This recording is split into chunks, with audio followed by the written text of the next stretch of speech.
Encontro com a Cultura Espírita. Boa tarde, telespectadores do canal 4 TV Aratu. Estamos de volta com o nosso programa Encontro com a Cultura Espírita. Olha, tem sido um programa que tem causado até certo frisson, como dizem os franceses. Mas nós procuramos tratar os assuntos aqui com seriedade, com respeito. Como se trata da doutrina espírita, claro, o óbvio e o ululante, nós nos permitimos analisar determinados livros, até considerados sagrados, como o Velho Testamento. Eu acho que nós não estamos aqui desfazendo do Velho Testamento, de maneira nenhuma. Mas há pessoas que não conhecem. E o programa anterior, que foi justamente sobre o Velho Testamento, e en passant sobre o Novo Testamento, nós recebemos inúmeros telefonemas pedindo que nós continuássemos tratar deste assunto, quer dizer, do que há no Velho Testamento. É claro que é muito grande, o Velho Testamento há muitos versículos e tal, e livros, etc. Mas aqueles 5 livros de Moisés que chama muita atenção. É claro que há outros livros na Bíblia, porque a Bíblia é um retalho, né? É uma coxa de retalho, digamos assim. E às vezes cronologicamente contraditório. Essa que é a verdade. Mas nós vamos dar continuidade àquela análisezinha que fizemos sobre um dos livros de Moisés. Hoje nós vamos ver o que fala o Levítico, que supostamente teria sido escrito por Moisés. Há controvérsias, mas esse livro está lá no Velho Testamento. Vejamos então o que diz aqui no caput do livro, ou melhor, no início desse livro. Logo em seu caput fala-se em holocausto. Deus chamou, não sei como, mas chamou Moisés e falou com ele do tabernáculo. Vejam só. E disse a Moisés: fala aos filhos de Israel e diz-lhes: quando algum de vós oferecer oferta ao Senhor, ofereceis as vossas ofertas de gado, de vaca e de ovelhas. Levítico 1-2. Deus exigia que o gado devia ser sem manchas. Por quê? Não sei. Eu não sei. Aí não me pergunte, porque eu não sei. Deus foi trazido à terra por Moisés. Essa é a verdade. Que o fez amante do ouro e de terríveis sacrifícios. Amante de ouro, vide a Arca da Aliança, que foi, Deus pediu que fizessem-na toda em ouro maciço. A que se reduziu o pobre Deus? A um ser ambicioso e sanguinário, nivelando-se a sua criação. Criador e criatura, ambos presas das paixões, das maldades, da cobiça e da vaidade. Nessas alturas, pergunto a mim mesmo: por que esse Deus foi e é tão venerado pelos homens há séculos? Será que eu estou vendo o que eles não viram ou não quiseram ver? Será que eu me encontro isolado quanto a essas interpretações? Há alguém neste mundo que perceba que o Deus de Moisés é o próprio Moisés? Ainda sobre sacrifício de animais, Deus solicitou a Moisés que se o holocausto fosse de aves, ele preferiria rolas e pombinhas. Está lá escrito. Que delicadeza. E o sacerdote as oferecerá sobre o altar, e lhes torcerá o pescoço com a sua unha, e as queimará sobre o altar, e o seu sangue será espremido na parede do altar. Vejam só. Pega inocentes rolinhas e pombinhas, torceu o pescoço de tal forma que o sangue deveria espirrar no altar. E imagine um Deus que precisa desse sangue, de pássaros, e a pomba, que é o símbolo da paz. Em que Deus se engrandeceria através desse sacrifício?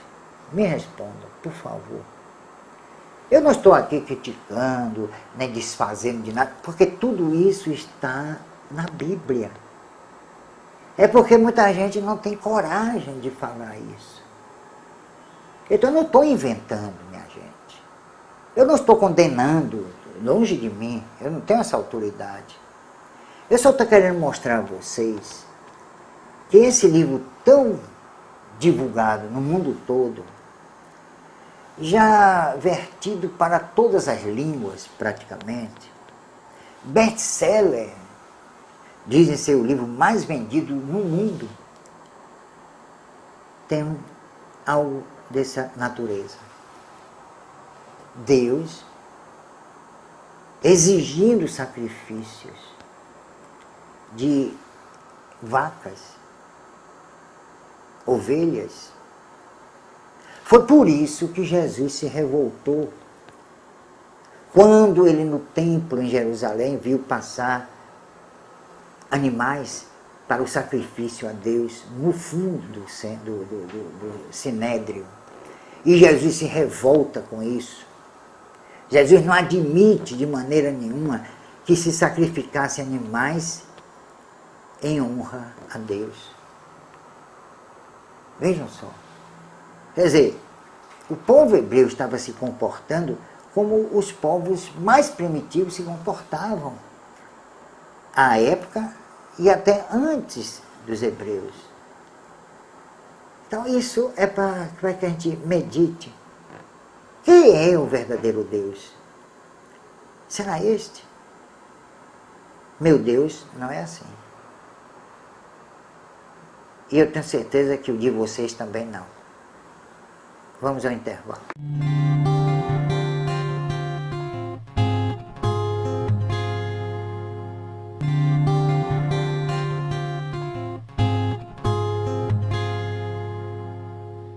Bom, voltamos à presença de vocês, analisando aqui o Levítico, um dos livros atribuídos a Moisés, ou cuja feitura é atribuída a Moisés.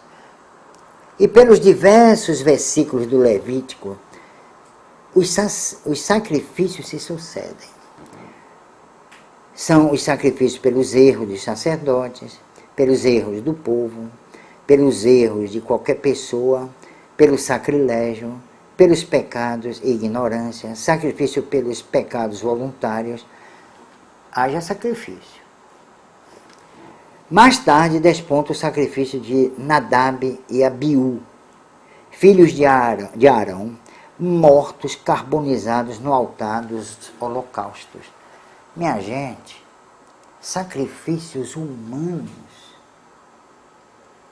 Eu acho que muita gente que anda com essa Bíblia debaixo do braço, encebando-a, nunca leu isso. Como é que Deus pede sacrifícios humanos? Carbonizar eram dois jovens. Carbonizar esses jovens, queimar vivos esses jovens. em sacrifício a Deus. Olha, isso é mais do que barbárie. Isso por isso que eu chamei a Bíblia e seus absurdos. Eis aí um absurdo. Queimar duas criaturas, dois jovens, em homenagem a Deus. Será que Deus pediu realmente isso? Eu não acredito. Ou então é outro Deus. Porque o Deus que nós concebemos é o Deus de misericórdia, o Deus bondade, o Deus inteligência suprema, o Deus amor. Esse é o verdadeiro Deus. Ou seria o verdadeiro Deus. O Deus, e quando eu digo inteligência suprema, porque ele foi capaz de criar o universo, regido por leis imperecíveis, inamovíveis, leis fantásticas mesmo.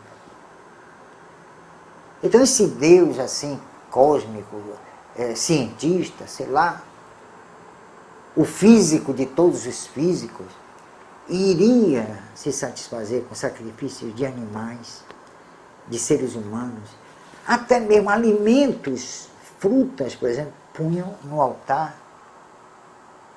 Será que Deus comia essas frutas? Ou tirava delas as energias que fazem parte da sua natureza? Vamos adiante.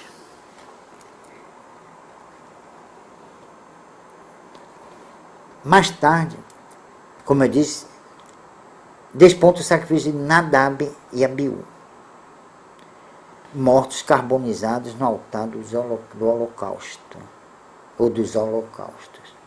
Então saiu fogo diante do Senhor, e os consumiu e morreram perante o Senhor.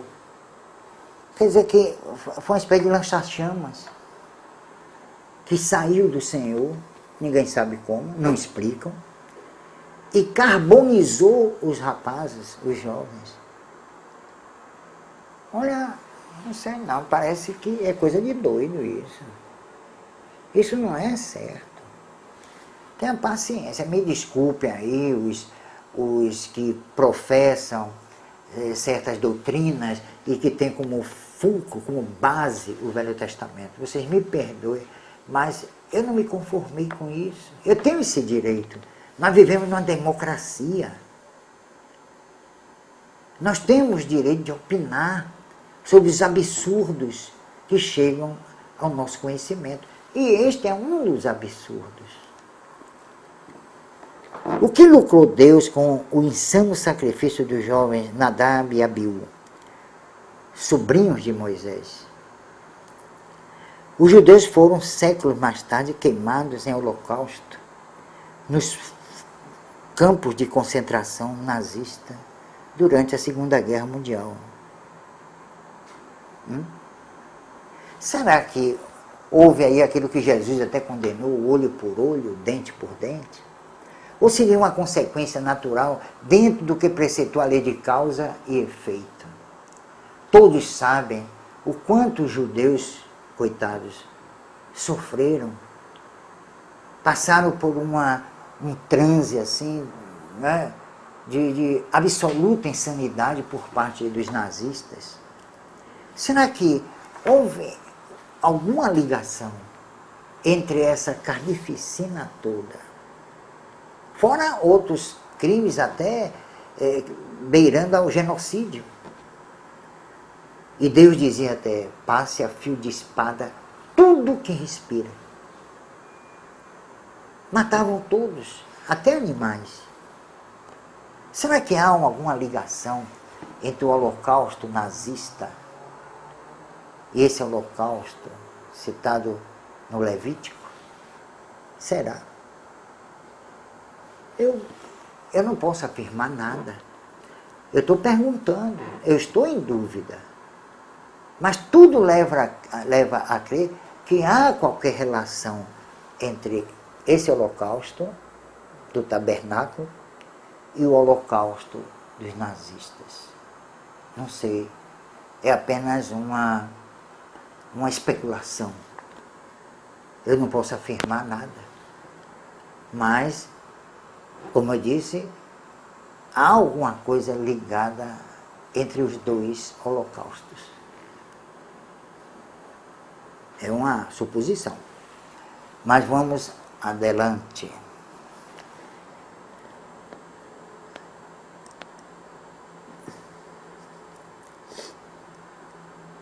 E há também lá no Levítico um episódio que está escrito no versículo 16, 3 e seguintes. Arão, após a morte de seus jovens filhos, procedia por orientação de Deus à execução de 2 bodes, chamados bodes expiatórios. Esclareceu Deus a Arão: tomarás ambos os bodes e os porás perante o Senhor à porta da tenda da congregação. Ainda por recomendação divina, Abraão deveria lançar sortes sobre os bodes. O que significa lançar sortes? Usavam-se os búzios naquela época. Arão lança sorte sobre os animais. Uma sorte para o Senhor e a outra sorte para o bode expiatório. O bode sobre o qual caiu a sorte pelo Senhor será oferecido para expiação dos pecados, sendo apresentado vivo perante Deus para fazer expiação com ele. Arão põe ambas as mãos sobre a cabeça do bode vivo e sobre ele confessa todas as iniquidades dos filhos de Israel e todas as suas transgressões, segundo todos os seus pecados, e enviá-lo-á ao deserto pela mão de um homem designado para isso. Está em Levítico 16, 21. Assim, aquele bode levará sobre si todas as iniquidades deles, filhos de Israel, à terra. Levítico 16, 22. Parece ritual de magia negra que se fazia na Babilônia, onde também se matava um cordeiro, e em suas entranhas eram postos pergaminhos em que se inscreviam as iniquidades dos filhos da Babilônia.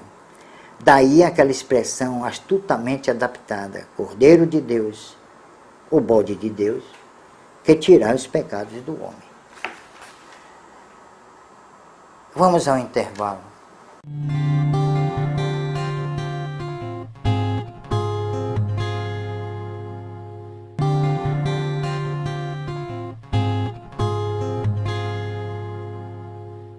Olha, minha gente, o que nós lemos aí e que está no Levítico, um livro de que faz parte, que faz parte da Bíblia, está no Levítico. Agora, eu sei que vocês não aceitariam esse Deus. O verdadeiro Deus, é como eu disse, é inteligência suprema, é amor, é misericórdia e Criador do homem e do universo. É esse o verdadeiro Deus. Pelo menos o Deus que eu concebo, que eu respeito e que muita gente respeita também. Eu não estou aqui desfazendo de nada, pelo amor de Deus, mas apenas mostrando historicamente, em nível histórico, esses absurdos. Como eu podia pegar os deuses, ou o deus dos babilônios, de Cartago, de Roma, os deuses gregos? Nós temos condições de fazer isso? Nós temos condições de fazer o Deus dos hebreus? Por quê? Isso é discriminação? Eu acho que não. Aqui foi um momento histórico, né? Sem ferir qualquer ética. Mas vamos às nossas perguntas. Minha avó faleceu há 5 anos, mas continuo sonhando sempre com ela. O que pode ser? Ela está voltando, ela volta, ela está. Né?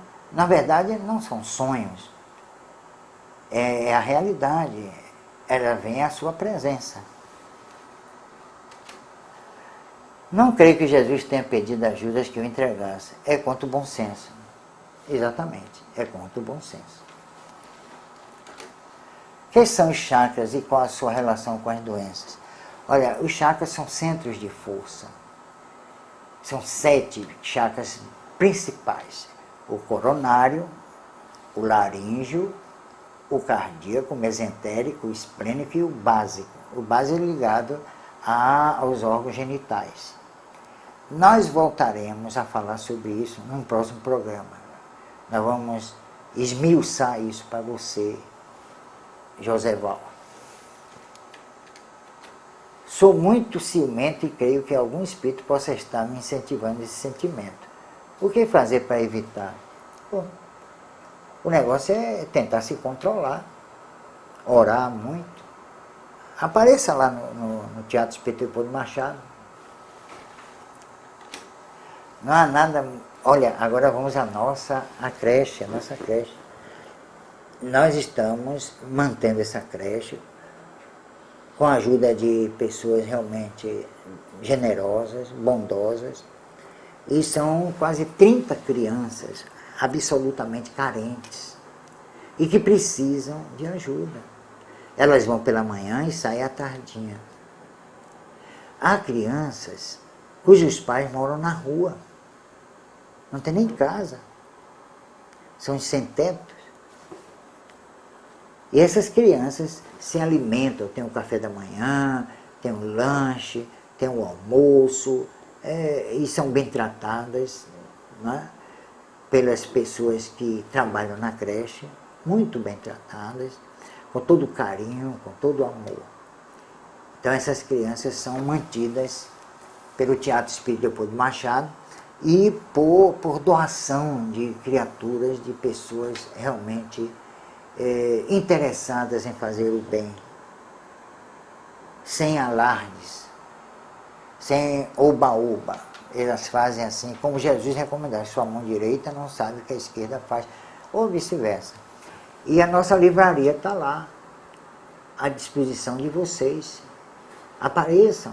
Vocês podem encontrar os nossos livros, como podem encontrar também livros de pesquisa, de Leon Denis, que foi citado neste programa, de Gabriel Delany, que foi um dos discípulos maiores de Kardec, de Ernesto Bolzano, professor italiano, que pesquisou cientificamente os fenômenos espíritas, de César de Lombroso, que foi até o criador da antropologia criminal. Ele também entrou em contato com o espiritismo, escreveu livros fantásticos. Tem Hipnotismo e Mediunidade. É um livro realmente que todo médium deveria ler. Todo médium, principalmente aqueles médiuns praticantes, né? Aqueles que têm as suas funções em casas espíritas. Então, aí outros grandes, né? Carlos Embaçaí, Leopoldo Machado, Diolinda Morim. E agora vamos à mensagem do dia. Não há nada mais temível do que um homem inteligente o dia inteiro. Até o próximo programa, estaremos aqui aguardando vocês. Encontro com a Cultura Espírita.